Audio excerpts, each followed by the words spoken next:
If you are considering switching to an electric vehicle but feeling a little haphazard and having a fear factor going on about making that changeover, well, here are some points to think about while you are still on the fence. What you need to do first before choosing to enter the electric vehicle space.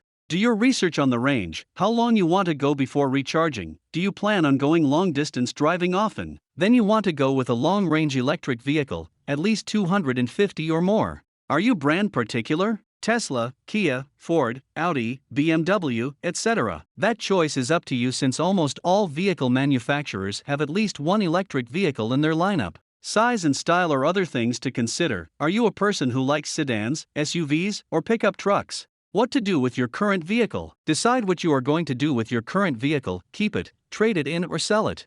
The best option is to sell it, especially if you can get a good used value out of it, then use all that cash towards your new electric vehicle, which will bring down the initial sticker price. Don't pay over MSRP, don't trade it in because you are not going to get as much as you would selling the vehicle. One of the best places to sell your gas-powered vehicle is Carvana or other services like it, with Carvana giving a little more cash in your pocket in most cases, plus depending on the manufacturer you might qualify for federal and/or state tax incentives.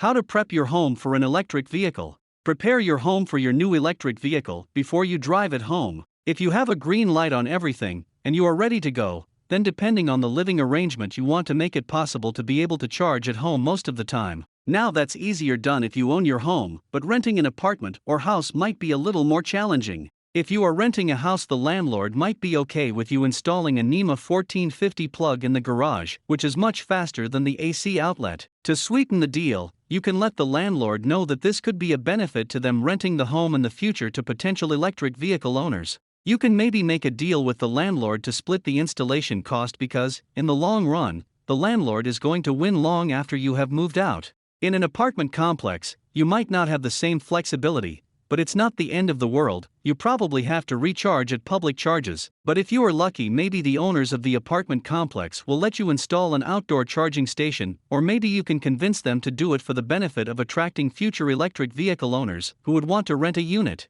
Planning ahead. Plan ahead, because most dealers might not have the vehicle you want in stock, so you probably have to order it and put down a deposit to show them you are serious about getting the electric vehicle. While your electric vehicle is being built, use that time to get the NEMA 1450 outlet installed. The cost of the installation will vary, so get some estimates and let them know what you are using it for, so they install the correct amp, which is usually a 50 amp in your electrical panel. Find out what side the charge port is on your electric vehicle, so that they can install it on the right spot. Also, while waiting, check the cost of how much your insurance premium is going to change from the current one you own versus the new electric vehicle. Start shopping for any accessories that you are planning to add to your new electric vehicle before you get it, weather mats, cargo mats, etc., so you can add them to your electric vehicle when you take delivery. Prepare to change your habits and mindset. Once you start driving an electric vehicle, no more thinking about going to the gas stations unless you need a snack, something to drink, or air for your tires. By the way, don't run your car through those automatic car washers, it's bad for your paint job. Those machines are for older cars, only hand wash to keep the paint looking new.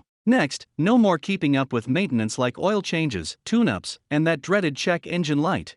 Here are some terms that you want to not use anymore to sound like a rookie. Engine. An electric vehicle has electric motors. Gas pedal.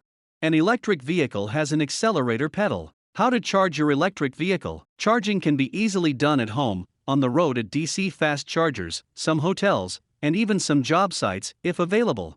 If you have a home charger, that's where you are going to do most of your charging while you sleep, but if you have to use public chargers, you will have to pay per kilowatt hour, depending on location and time of the day, could cost about 25 cents or about 48 cents, and you spend in total about $12 or more, which will never come close to how much you will spend buying gas for a car. How much you charge the vehicle can depend on the electric vehicle maker. Tesla recommends charging up to 80% for daily driving and only 100% when you are taking road trips. Other makers may have different requirements for charging that electric vehicle, so ask them when you pick up the vehicle. But charging to 80% most of the time instead of 100% will prolong the life of the batteries, and that's recommended across the board. So make it your best practice even when charging your electric vehicle at home. Taking road trips. Fortunately for all the road warriors, we can still maintain that lifestyle. Tesla made sure their electric vehicle owners don't have to worry about taking road trips by building fast charging stations all over the world, and they are still building more. Other companies like Electrify America are building fast charging stations too, which serves the rest of the non-Tesla EVs. One day charging stations are going to outnumber gas pumps, so there's no need to worry about taking those long road trips.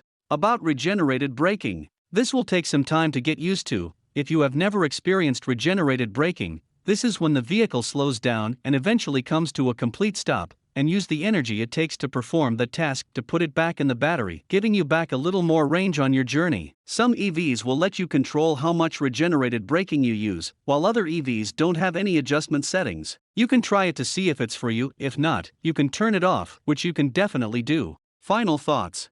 You can easily switch over to an electric vehicle without any worry about how to recharge your electric vehicle. The practice you use to fuel your gas-powered vehicle to make sure it doesn't run out of gas is the same practice you use to make sure your electric vehicle does not run out of energy. Just plug it in when it's getting low. If you enjoy the content, consider liking and subscribe for more content to come.